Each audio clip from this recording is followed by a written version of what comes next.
Good evening. It's good to be with you all. For those I haven't met yet, I think I've met most of you, but those I haven't met, I'm Peter Arwanowitz, and I have the pleasure of being Executive Director of Environmental Advocates NY, and it's a pleasure to be with you all tonight.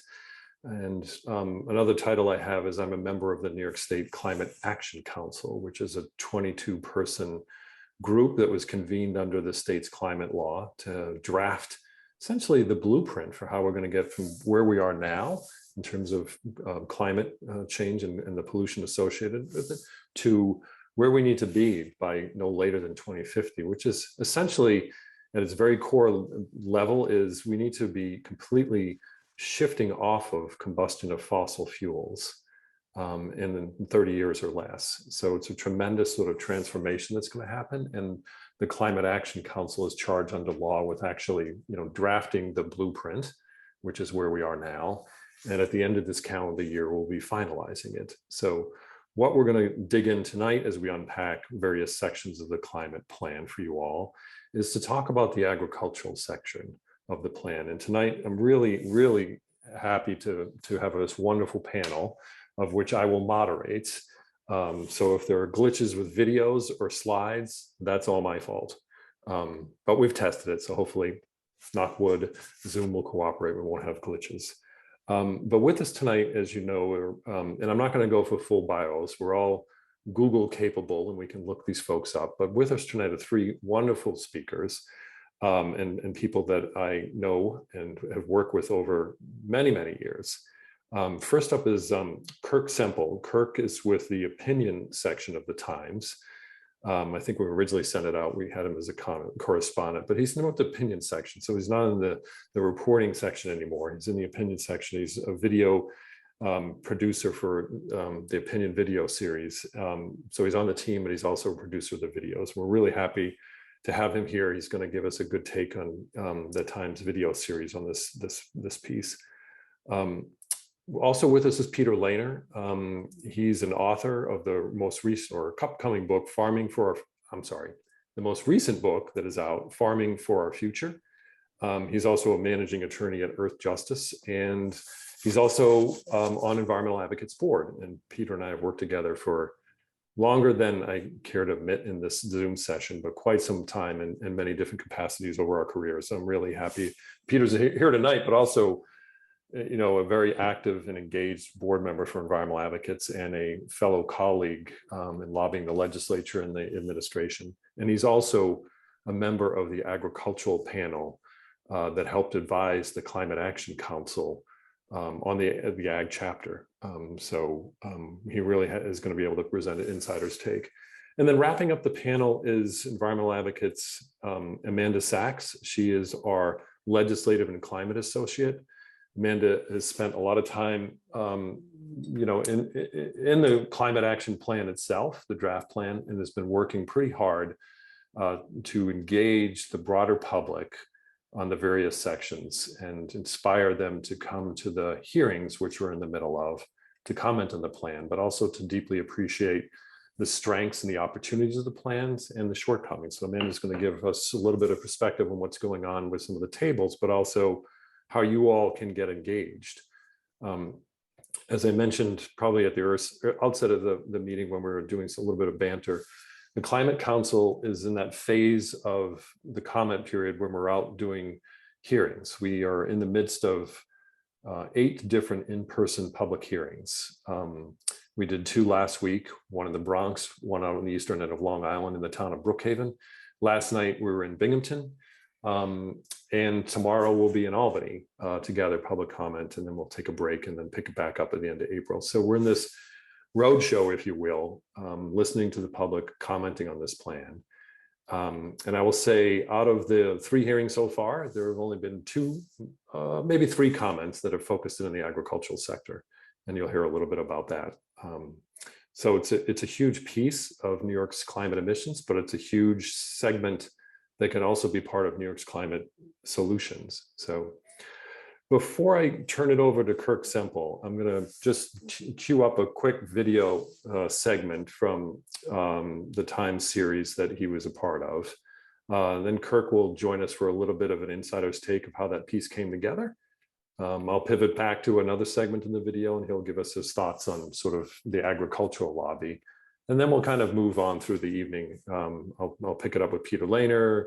We'll do some Q&A there and then off to Amanda Sack. So the key is if you've got questions, along the way, the chat is a great place to do it. We'll have ample time at the end of the evening to get into a robust Q&A. So the presentations are light and straightforward. And without further ado, I'm going to share my screen now and show a quick piece from the beginning of the time series, and then we'll turn it over to you, Kirk. So just bear with me while I fumble through and get to the beginning of this piece. Recycle more, as if that's going to make a difference. Blah, blah, blah, blah, blah, blah. You recycle? Great. Drink through paper straws and join protests? Go you. But all your anger at politicians and big oil, it's ignoring a major polluter.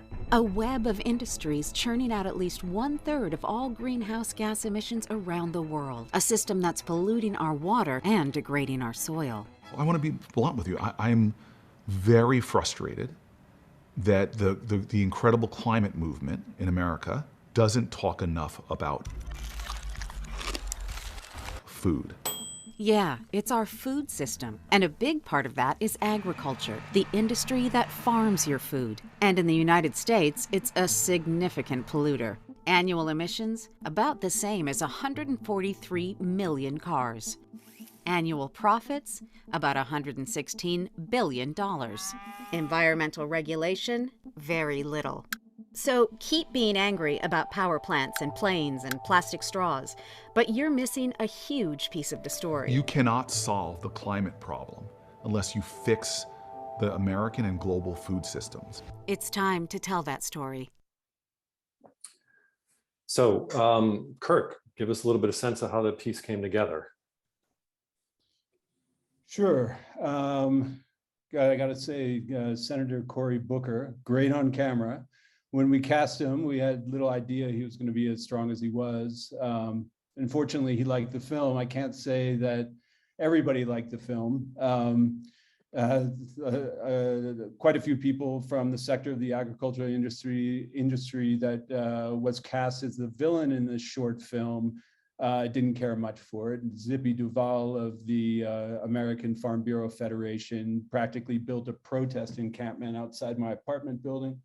In any case, thank you for the introduction, Peter. Let me explain the evolution of the video. A year ago, when I jumped from the international desk in the newsroom to the opinion video team at the New York Times, I pitched the group on the idea of doing a series of opinion videos about the global food system. And I admittedly knew next to nothing about it, but I knew enough to know that it was a subject of considerable importance and deserved far more coverage, certainly by us at the Times, but also by the news media in general. And one aspect of the food system that took me by surprise as I began to learn about it was the matter of agriculture's impact on the environment, and specifically its impact on climate change. I, like many people, thought, agriculture must be a friend of the environment, a friend and not a contributor to climate change. It's all about plants and animals and nature, right? But how ignorant could I have been? So I was stunned to learn the factoid that we broadcast early in that film, that short film, that the food system was responsible for at least 1/3 of global greenhouse gas emissions, with agriculture accounting for a huge share of those emissions. And unlike some other industries, agriculture's contributions to climate change don't come primarily from the release of carbon dioxide through the burning of fossil fuels. This is something else I learned. Rather, its contributions primarily come from a range of other sources, which I think Peter Lehner is going to go into, but including the release of methane as a result of enteric fermentation in livestock, the now famous cow burps, as well as the release of methane from manure management processes, and the nitrous oxide released from excessive application of fertilizers on cropland, and there's, of course, carbon dioxide released from the soil through tilling and plowing and deforestation, driven by demand for cropland and pasture land. In the United States, by some measures, I learned the agriculture industry's share of overall US greenhouse gas emissions was less than the global agriculture's share of global greenhouse gas emissions, but things are still really bad in the United States, especially when you consider how large those American emissions volumes are to begin with. So then I learned that the regulatory and legislative regulations designed to lower those impacts were alarmingly scarce, which then begged the question, how could this be, particularly at a time when climate change is a global emergency and supposedly top of mind among elected officials? Well, the answer to this was in large part the astonishing and, if viewed from a certain angle, alarming effectiveness of the agriculture lobby. And so that is what we decided to explore in this one particular video. And those efforts became the piece that we just saw the beginning of. Peter, do you want to play the second clip? I will. Okay. Given all this, why aren't we angry about the agriculture industry in this country? Why, when we think of climate change, do we think of big oil, not big ag, Exxon and not Tyson? Well, don't beat yourself up. A lot of people have spent a long time, not to mention a huge amount of money, to hide the environmental harm of industrial farming. It's time you met the big ag lobby, one of the most powerful influences on policy in America. Just how powerful? Well, how many vegans do you know? This is Jennifer Jacquet. She's been investigating the ag lobby. Along with Peter, she's going to pry open the lid for us on how the lobby works. And now our story moves from a farm to a hill. You don't have to walk far around Washington, D.C. to find a group lobbying for big ag. There are loads of organizations, all of them within a taxi ride of Congress.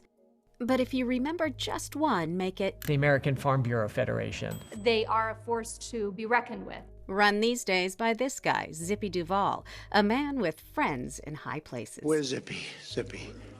Hi, Zippy. What a good name. Now, some argue lobbying is an important part of the democratic process. But when we started digging into the big ag lobby, we discovered it's basically the most powerful lobby on Capitol Hill. They're phenomenally powerful.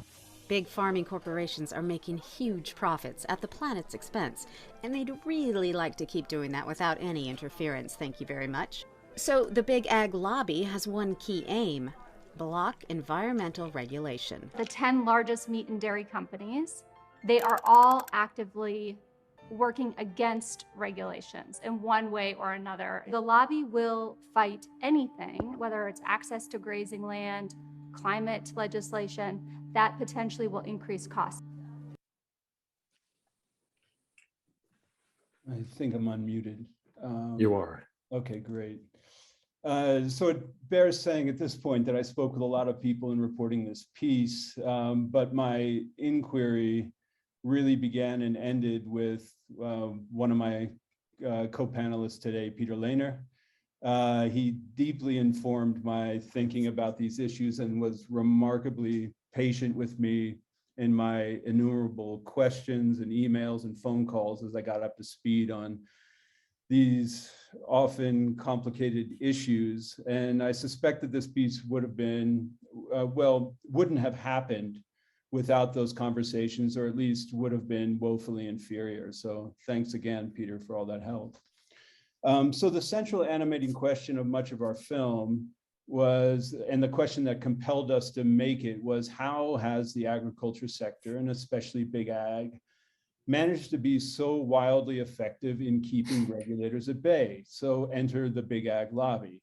Peter and others helped me understand that the agriculture lobby has been a mighty political and social force, aggressively opposing environmental regulation, derailing climate action at the local, state, and federal levels, and sowing doubt about the cause and urgency of global warming and agriculture's contributions to it.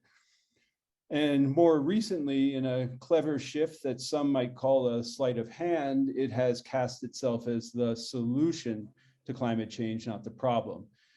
The big ag lobby has in part built its influence through energetic campaign contributions to elected officials, particularly in big agriculture states, and has effectively captured Capitol Hill and many state houses around the country. In the course of doing this reporting, I learned the phrase agency capture in describing what's happened with the big ag lobby and the Department of Agriculture. The fact that there are farms and agricultural concerns in every state has only helped the lobby's cause. The sector is, of course, of bipartisan importance. So big ag money has benefited Democrats as well as Republicans, but money and misinformation, if not flat out disinformation, doesn't explain everything. The lobby's power has also been a product of its ability to sell the American public and elected officials on an image of American farming based in part on anachronistic ideas, fanciful myth-making, and misdirection. It has leaned into the image of the small family farm as the heart and soul of American farming, while deflecting attention from the industrial farming operations that increasingly dominate agricultural production. The lobby, as we explore, has also harnessed the idea of the American farmer as the salt of the earth, the epitome of American ruggedness and individualism, and yet somehow deserving of enormous government handouts and public subsidies. The lobby has also managed to sell elected officials and the public on the idea that the American farmer is feeding the world and therefore deserving of special treatment. And at the same time, it has promoted the image of the American farmer, perpetually facing existential threats and always teetering on the brink of financial ruin. So Big Ag, drawing from this quiver of strategies, has artfully managed to fend off much of the sorts of mandatory environmental regulation that govern and control other industries. And as the prevailing winds on climate change have shifted in recent years amid a broad acceptance of basic science, Big Ag has begun to embrace the notion of adopting more environmentally sustainable agricultural practices, but on the condition that they remain voluntary and that farmers get paid to implement them. So your work is cut out to you as environmental advocates seeking a more sustainable and eco-friendly agricultural sector in New York State. And as Peter said to me in one of our many conversations, speaking about the Big Ag lobby, if it weren't so destructive to the planet, he said, you'd almost admire it. Peter? Yeah, thanks, Kirk. I appreciate that. And again, I just remind folks, if they have questions, you can drop them into the chat. But that was just a thank you for pulling back the curtain a little bit, giving us a sense of what motivated the piece and what was behind it. It was really just wonderful, wonderful work. And I really just appreciate you being here, Kirk. So thanks for that. Peter Lehner, I'll hand it over to you.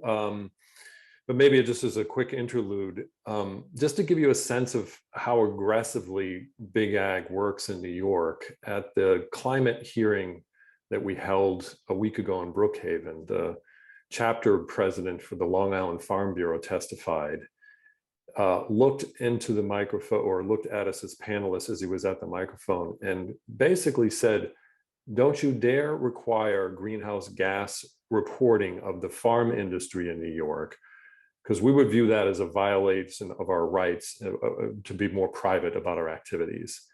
So they didn't even want to have the council reporting on actual ag emissions. And years ago, we battled with them on whether they had to disclose actual use of pesticides in their farms for fear that it would invade their privacy and people would know more about what they were doing. So they've now taken that concept and made it, very direct about private activities on farm being extended into the greenhouse gas emissions that are hitting the planet. So just to give you a flavor for what Kirk was talking about there. Peter Lehner, give us a sense of what's been going on in New York. What are the opportunities, the challenges, and maybe pull back the curtain a little bit for those of us who weren't part of all the panel discussions that the Ag panel had. And I'll cue up your slides while you start. Sure, and I will. Well, first I'll say I've rarely had as much fun as I did getting to work with Kirk on that documentary or that opinion piece, I guess. And it was I really was very honored to work with him and his team, which did a really good job. Part of what they explained in that documentary, and parts that you didn't see, is what's on this slide. One of the things that is tough when you think about agriculture's contribution to climate change is we so much have in our mind the idea of burning fossil fuels, and you see smokestacks or tailpipes, and that's what's causing climate change, right? And with agriculture, that's not it. There is some carbon dioxide emitted, of course. There's actually a fair amount of energy used on farms and vehicles, that farm vehicles, plowing, and of course the manufacture of pesticides and fertilizers and other farm implements takes a lot of energy, and so there's carbon dioxide emissions there. But most of the emissions from agriculture are very different. They largely come from cows, not to be graphic, cows and crap, and they come from corn. Cows have a different digestive system than we have, and so they can, among other things, eat the grasses that we can't eat. But every time they breathe out a tremendous amount of methane. And then their manure, and in this state, we've got a lot of cows, actually, because it's a big dairy state, and some beef cows, but mostly it's dairy. And most dairies at the large scale, not at the sort of, we have about 4,500 dairies in New York, and some of them are very small, are the sort of family farm that you think of. But the ones that produce most of the milk product are quite big and keep their cows in a concentrated area and manage their manure by sort of flushing it into a big lagoon. And all of that manure, when it's held in a lagoon, releases a lot more methane. Whereas manure, say, dropped on a pasture and decomposing in air releases much less. So there's a tremendous amount of methane being released by cows breathing out and by their waste. And methane is a much, much stronger greenhouse gas than agriculture, than carbon dioxide. And the other main source is nitrous oxide. We apply about twice as much fertilizer on average as the plants can take up. And that excess fertilizer, you probably have all heard about the water pollution it creates, the dead zones and around the country, the harmful algae blooms throughout the state of New York. But it also converts into this very potent greenhouse gas, nitrous oxide. And that is a real challenge. And then the last way that agriculture contributes to climate change is through the loss of carbon in the soil. Healthy soils have a lot of carbon in it. But then when you dig it up or you till it up and you convert it to industrial agriculture that is often pesticide soaked and has a lot of synthetic fertilizers in it, there's very little carbon in it. That carbon has been lost. So you both lose, you have the emissions of carbon and you lose the ability of that land, because healthy land is always pulling more carbon out of the air. And so you both lose what's in there and you lose the ability to take out more. So all of this means that agriculture has a big impact on climate change, but it's a different impact than most people think about. And as a result, it's sort of confusing. And at the national level, EPA says agriculture is responsible for about 9 or 10% of US greenhouse gas emissions. But a lot of the ways agriculture affects climate change are in other parts of that inventory in that pie chart you see on the screen. Or they don't consider it at all, the land use impacts. And the situation is even more extreme in New York. If we move to the next slide, I think. Before I get to the next slide. Okay. What I do want to say, though, is, and this is the good, so this is the bad news. The good news, though, is that we, in fact, can change our agricultural practices to reduce these emissions a lot. If you don't keep the cows, if you don't use manure wet manure management, and you manage the manure so it dries out, you produce a lot less methane from the manure. You can also have fewer cows with alternatives, meats and milks. There are some research, but it's been small so far, but Cornell is doing some more research into feed additives so that they belch a little less methane. And then there's lots of ways where you can apply fertilizer better, so it releases less nitrous oxide. We can use, among other things, use manure, which can be a good fertilizer, instead of synthetic fertilizer. You don't convert as much land. And so now we can go to the next slide. So these other practices, particularly using perennial crops like apple trees, there's an example of a perennial crop. It's not one that's planted every year. And perennial crops have much bigger root systems and often much bigger overall plants. So they both store much more carbon both in their roots and in the soil around the roots and in the body, the above ground portion. But as you can imagine, looking at this slide that shows the difference between a perennial plant's roots and an annual's, they're better able to withstand floods and droughts and heat waves. So there's lots of things that we can do to change agriculture's practices that will both reduce the greenhouse gas emissions, increase the carbon stored in the soil, and make these operations more resilient to floods and droughts and heat waves and essentially the effects of climate change.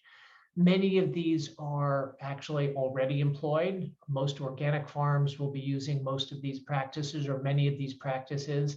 And many of them are used, have been tested and shown to work and shown to be profitable very often.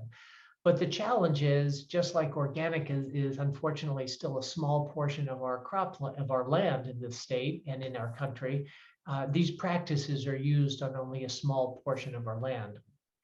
So the question is, how do we scale up the use of these practices so we can move agriculture from contributing so much to climate change to helping resolve or curb climate change?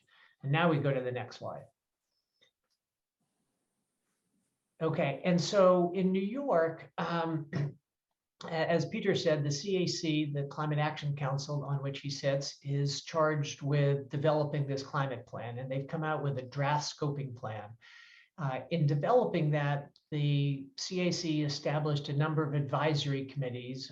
I was on the one dealing with agriculture and forestry, which was chaired by Richard Ball, the commissioner of the Department of Agriculture and Markets. That came up, that committee came up with some recommendations, and I think largely those recommendations were adopted into the draft scoping plan. So I'm not going to draw a big difference between the recommendations and the scoping plan. And I think it is important, though, that to say, consistent with what Peter and Kirk were talking about, I think there was, with the exception probably of me and maybe a couple others, there was sort of the assumption that we had to be looking for practices, making recommendations regarding agriculture and forestry as well, that would be largely voluntary and would be supported by incentives. And I think we limited ourselves as a committee, as a panel, unduly by not really recognizing that industrial scale agriculture has to be treated like an industry. And we can use the same tools to address the pollution from industrial scale agriculture that we do with other industries. And I think it is telling that and this is an issue that we are fighting on the national level, industrial agriculture is desperately fighting not even to report their emissions, we're not talking about limiting their emissions, just to report them, because people don't want the general public to understand that cow belches is, for example, a bigger source of methane in this country than the oil industry or the gas industry. We know a lot about the oil and gas industry, but the idea that cow methane, enteric methane, is an even larger source. or people are nervous about, say, toxic air emissions, that recognizing that these industrial scale dairies and beef feedlots and others where animals are all kept together are by far the largest source of a number of toxic pollutants, and that tens of thousands of people die every year from agricultural air pollution. So that's what we're fighting against is, and I think essentially we came up with recommendations with one hand sort of tied behind our back. Because New York has such a big, the New York City and other industries, agriculture is a slightly smaller portion of total greenhouse gas emissions than it is at the US level. But just in the same way at the national level, the 10% figure, really, to get a good sense of it, you have to think more broadly about what's actually agriculture. It includes the energy and the land use impacts. We import 90% of our food into the state. A lot of other factors like met fertilizer, which we use a tremendous amount of, is manufactured elsewhere with its emissions. So if you add up all the greenhouse gases associated with actual agriculture, not just a few categories of it, agriculture actually contributes far more to climate change in New York than most people realize.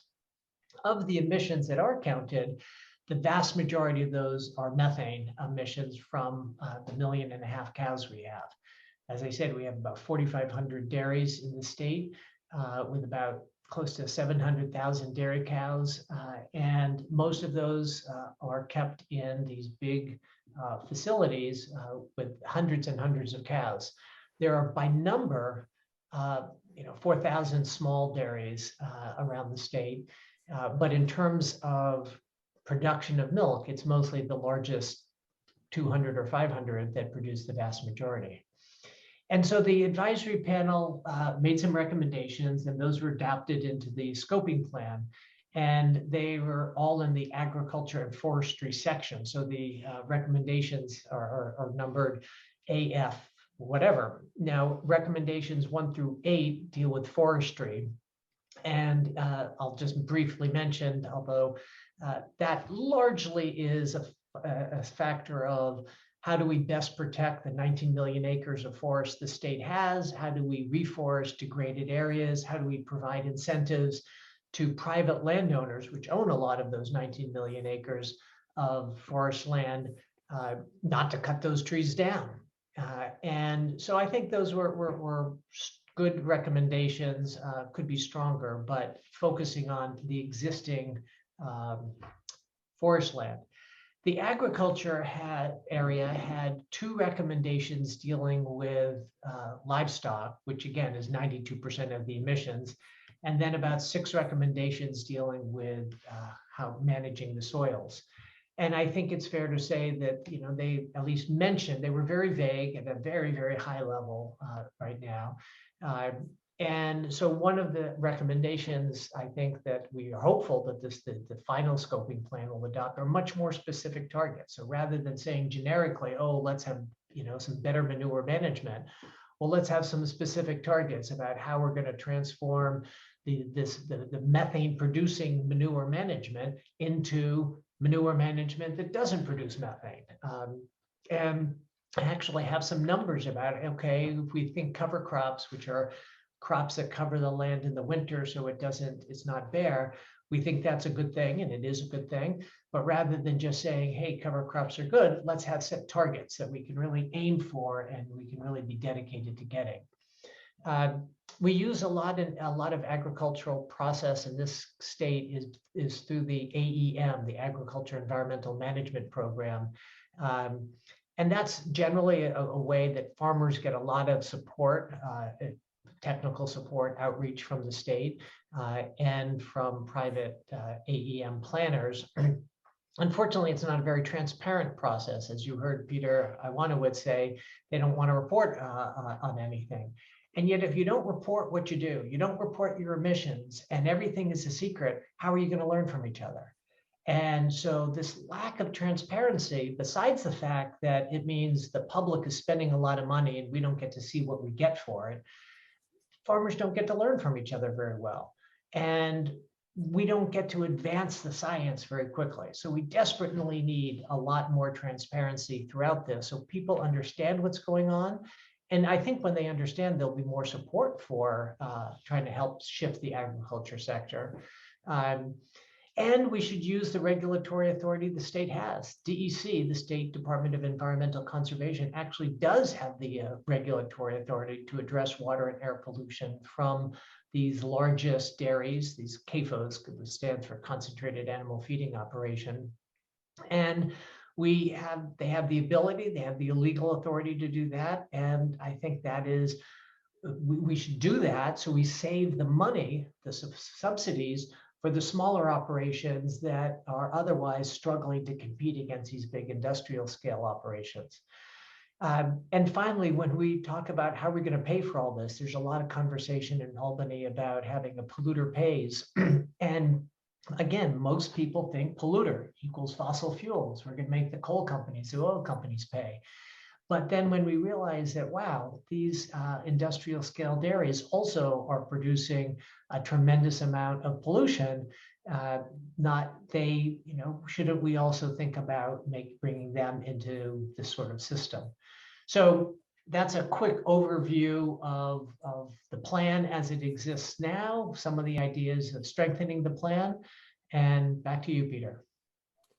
Yeah, thanks, Peter. I really appreciate that. And I also want to just thank you, obviously, for the time and energy you put into actually working on the panel itself. I'm going to turn now to Amanda Sachs, who is with Environmental Advocates and our Legislative Campaign Associate. And Kirk and Peter have given us a broad level overview of the politics and the lobbying that's going on, and Peter's given us a really good, sense of actually the challenges and opportunities. And Amanda's going to, walk you through how you can get involved and help the effort to ensure that the final plan sort of hits a lot of the benchmarks that Peter laid out for us and the goals and objectives that we're trying to achieve. So, Amanda, why don't you jump in and I'll pull up your slides.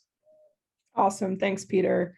I'm feeling after listening to Kirk and Peter that we're all really eager to get involved, and that's great because we can truly use your involvement. I'm going to walk you through the pathways to participate in the scoping plan public process, how to submit comments, sign up for testimony, and I'll point to some tools that you can use for both. So some context, I believe Peter said this earlier, by January 1st, 2023, there will be a final scoping plan.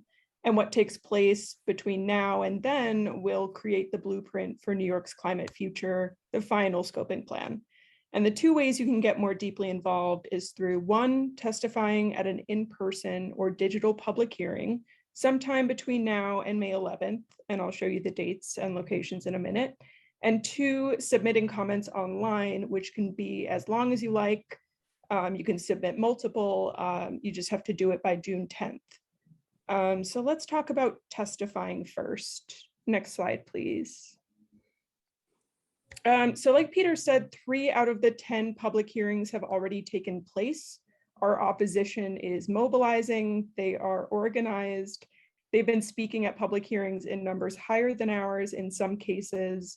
And their narrative in New York has shifted from climate change isn't real to the technology isn't ready, it's too expensive to make these big changes, take your time, what's the rush? And we really need to counter their narrative with facts and powerful stories from our lived experiences. We haven't had a lot of folks at the public hearings talking about climate smart agriculture and how it needs to be expanded to more of New York's agricultural land.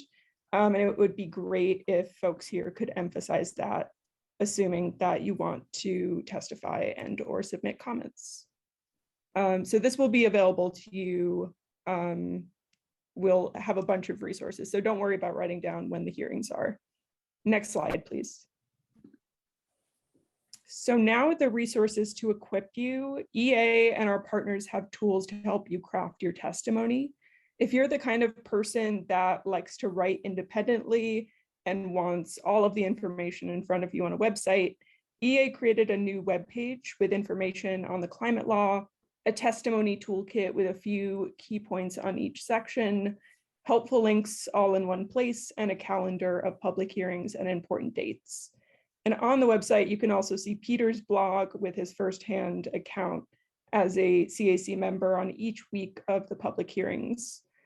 If you are the kind of person who wants to talk out your testimony with others, on April 25th and May 9th at 6:30 p.m., I'll be a part of a Testimony 101 workshop with our friends at New York Renews to help, and we'll guide you through the process, and you'll be able to workshop your testimony with other people. And the form to pre-register to speak at a hearing is really straightforward. You simply need to fill out some basic contact information, which hearing you're planning to testify at, and if you plan just to sit in and not testify.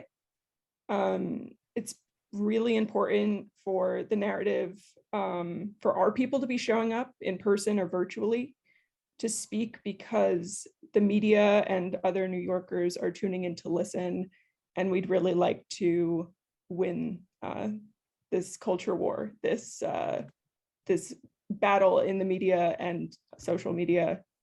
So the more the merrier, and the more informed we are, the more confident we will be to testify and submit comments. Next slide, please. Now on to submitted comments before June 10th.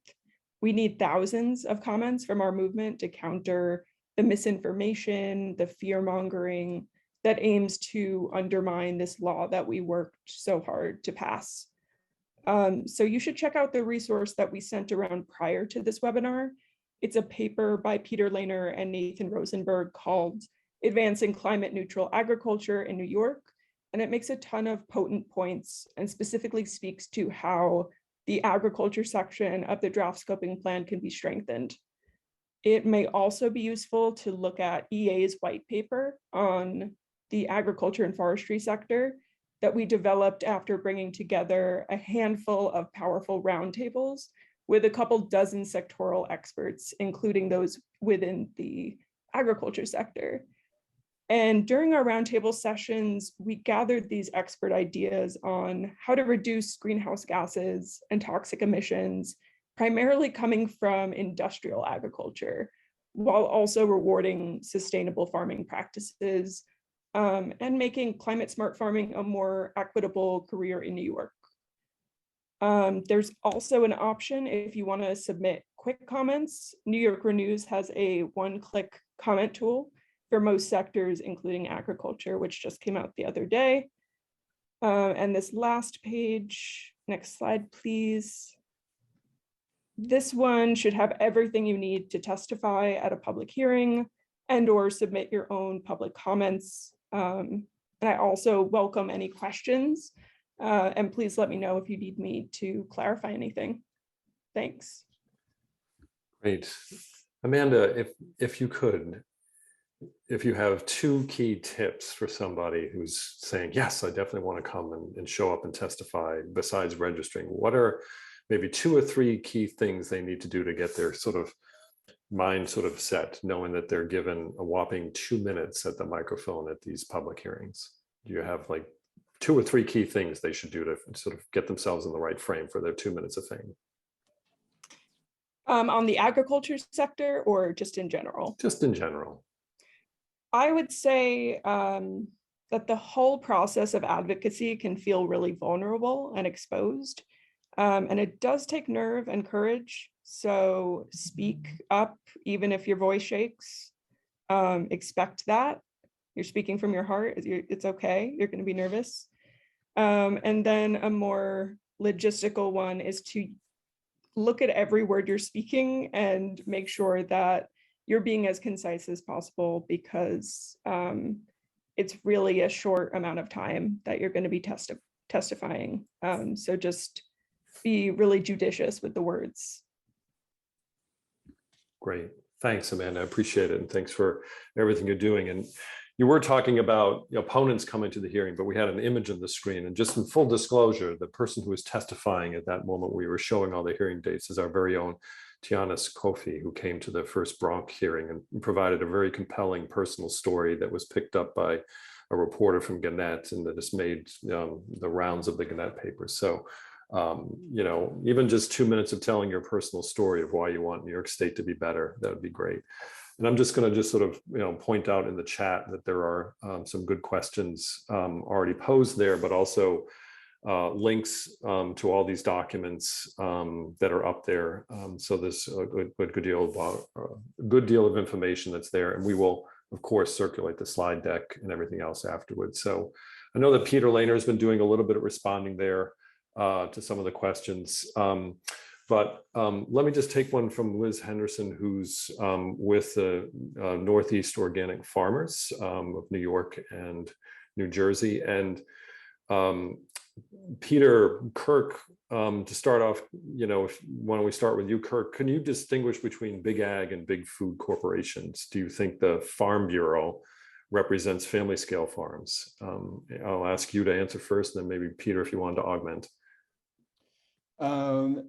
In my reporting, it became clear to me in speaking to farmers and farm policy experts and farmers advocates that the American Farm Bureau Federation is not representing as much as it once did the small farmers, and is increasingly representing the big farming concerns. So the family scale farms are at least the small family scale farms, because there are some very large family owned farms are not getting the representation from the Farm Bureau as the Farm Bureau claims they're providing. And in terms of big food and big ag, I mean, there are different definitions for those terms. I see big ag as a subset of big food. I see big food as representing the big industrial food producers and manufacturers, and also the big food retailers. Peter may have a different definition for what big food is, and maybe it's distinct from big ag, but I see big ag as a subset of big food. Yeah, thanks, Kurt. Peter, do you want to chime in here? Sure. From the outside, it's all viewed as like, oh, food and ag, one big system. But if you look inside, there's a lot of different interests. So for example, a organic farmer that doesn't buy a lot of synthetic fertilizer, the synthetic fertilizer companies don't particularly like organic for farmers. And we've had lots of stories of farmers who want to say, hey, I'm using these different practices and I use half as much fertilizer, but they get shut down because the fertilizers want to keep selling their fertilizers and pesticides. And at the other end of the system, the farmer grazes some milk or a cow or meat or foods. And rarely does it get sold right to a consumer. It goes to these food processors, whether it be the 4 companies that control 80% of the beef market, or the 4 companies which overlap that control 75% of the pork market or the chicken market. And those companies want to buy really cheap from the farmers. And then they want to sell it really expensive to the consumer. So the notion that the food processors and the farmers and the pesticide companies and fertilizer companies are all one industry and they all work together is really not the case. Very often, the actual farmer in the middle is getting sort of squeezed by the cost of inputs and squeezed by the low price for what they sell. And in fact, the Farm Bureau was actually originally set up in, I think it was first Farm Bureau was in 1919, and then they came together in about the late 20s or 30s, actually as a response to the growing political power of farmers themselves. And they've really, from the beginning, represented the processors more than the actual growers. So the main thing we've often said is that we have to understand that if you know nothing about the food system, except the fact that, you order, you go to the supermarket, you buy it, you just think, oh, it's all together.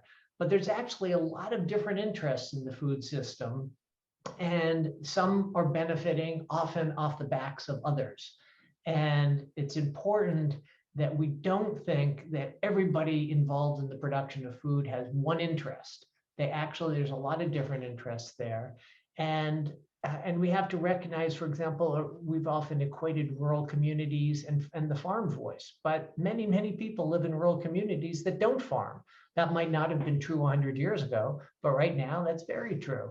And so there's a lot of people who may be more affected by the pollution from the farm because the groundwater is contaminated, the drinking water is contaminated, rather than actual operation. So what's really important is that farm policy get made not by those few big processors that control so much, but with the input of everybody who is actually affected by it. And that includes the farmers, that includes the farm workers, that includes the eaters, that includes the people who are downstream and downwind of farms. Great, thanks, Peter. Appreciate that both Kirk and Peter. Now I see a hand raised from Alice Scovel. Alice, hopefully you're ready with off mute, ready to go. Whoops, you may still be on mute there, Alice. You're still on mute. I hope that my connection holds up. It's a little unstable. As Peter knows, both Peters know, this is a subject that's very near and dear to my heart. I've been screaming about this for a few years already. And that's really where my question to both Peter Lehner and Kirk Semple come. Peter later, because he's an insider, and Kirk, because you've been such a strong voice from the outside. We know that Congress has not been good on these issues, in part because there's a lot of bipartisan lobbying, unlike the oil industry, which has tended to be very much a Republican, partisan influence scheme. What about our great environmental groups? Why have they shied away from this subject for so very long? What intimidated them? We know that, like, Oprah was intimidated by the beef industry. Kirk, you mentioned in your opening remarks that your story had elicited very direct, intimidation and misbehavior. I mean, it feels kind of like NRA kind of tactics, but can either of you or both of you enlighten us? Why haven't we been hearing about this for years? And to the people who are assembled here, I really have my eyes open by the documentaries Cowspiracy and Seaspiracy, which may not be perfect, but part of the argument is that that the environmental groups are letting us down on these issues. Why don't you start, Kirk, and then pivot over to Peter? I think my answer to that is maybe overly simplistic, but I think it comes down to education and awareness. And I don't know what fully explains that, except, I mean, one possible part of the explanation is that there just hasn't been a lot of coverage of agriculture's impact of the environment. And that's even more true these days as newsrooms are suffering cutbacks across the country, and the number of reporters actually dedicated to coverage of rural America has sharply declined. And if the information isn't getting out, and if the sector isn't being closely covered by a broad range of news media, then how are people going to inform themselves? And that includes the environmental lobby. It's also, I think, a result of the work that the big ag lobby has done. I mean, I used the word misdirection in my opening comments, and I think that's totally true. I think the big part of that misdirection is the big ag lobby seeking to redirect attention from the agricultural sector and the environmental harms inflicted by the agricultural sector to other industries. I mean, they would be overjoyed if all the environmental lobby was focused on was the fossil fuel industry. And, that's what's sort of sucked the oxygen out of the room as far as the environmental lobby and environmental activism goes. And Senator Booker made this point too in my interviews with him. He said as I think in that opening clip, his punctuation mark on that section was his saying, he's disappointed in the environmental lobby and the lobby in the environmental activism sector not spending more time and focusing more attention on big food. Yeah. So Peter, I don't know if you want to get 30 seconds to add to that, recognizing we're at the bottom of the hour, but. I'll just say quickly that it's sort of circular. The environmental laws that environmental advocates have used very, very successfully in other areas don't work so well in agriculture. So the tools that they're good at using aren't as effective with industrial agriculture's pollution. And I think the reality is a lot of people are both sort of don't want to rock the boat. They don't want to be seen as saying anything bad about the American farmer, as if that is, one exact type of person. And they want to be able to eat their hamburger with a clean conscience. So they'd rather not think about it. Yeah.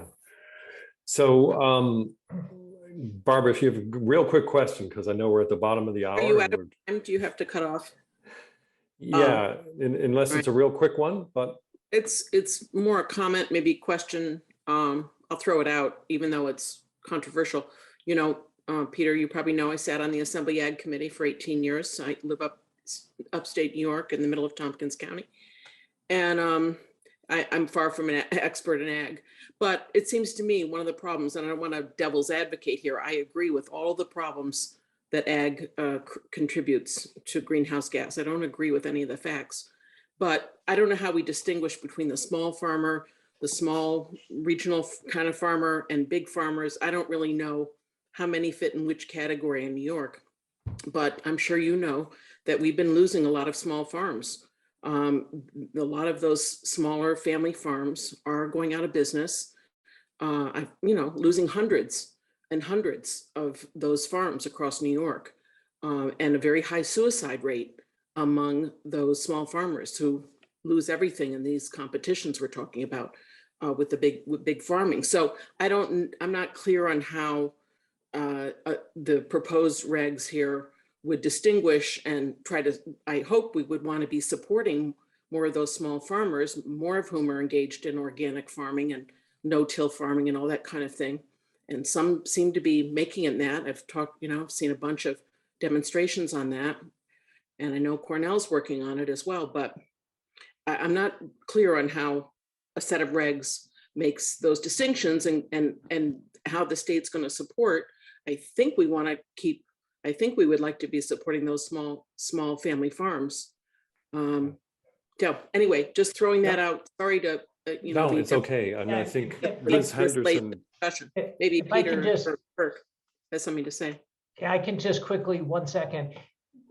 The environmental rules regularly distinguish between big emitters and small emitters. They have thresholds. And they already do that. So the distinction between the few industrial scale facilities, fewer than 10% of the ones that produce most of the product, and the hundreds of small ones. Unfortunately, federal farm policy has almost done the opposite. It's spent most of its money to the industrial scale ones, and that's what has to change. But the law can distinguish between essentially the big ones, the big polluters, and the smaller ones. Yeah. And would New York regs do that? Would we be doing that in this process? That's our job, to get them to do it. Yeah.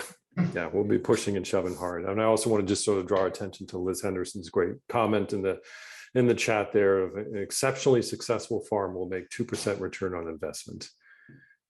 Most of the profit gets skimmed by big food. So thank you, Liz, for dropping that. I just wanted to recognize that, and thank you for your leadership and advocacy there. So thank you all. But first, thank to Kirk Semple from the New York Times, Peter Lehner from Earth Justice, and Amanda, who had to hop already for another call. Erstwhile their advocates are running from meeting to meeting these days. So, but thank you, Kirk and Peter, for being here tonight and presenting this amazing information. Hope you all have been inspired to jump in and comment on this plan. If you come in person, you get to see me. I've committed to going to all the in-person and virtual hearings, particularly the one on the weekend, because I actually advocated for that one. So Saturday of Mother's Day, if you're not around, join the virtual hearing. Anyways, and to everybody here who's an advocate and a supporter of environmental advocates, thank you so very much for being with us and supporting us along the way. There are a number of amazing staff that are with us. Sarah Young, our Director of Individual Giving, that inspired me to put this panel together. Nick Moore, Director of Membership. I know Tiana Kofi is here, of our campaigns team. Kate Carrera, our Deputy Director, and I think I also saw Connor Bainbrick, our Director of Climate Policy. So we've got an amazing team that's going after this stuff. And with your support and help, we're going to drive this final plan to be so much better, and to do the work that it really needs to do, to not only control the emissions, but have ag being part of the climate solution in New York. So thank you all for being with us tonight. Thank you all for staying a couple minutes late to answer some of the questions. And thank you all for everything you do to make New York State a much better place for the 20 million people that are calling it home right now. So have a good night all. Good to be with you. And we'll be following up with a lot of materials in the next day or so.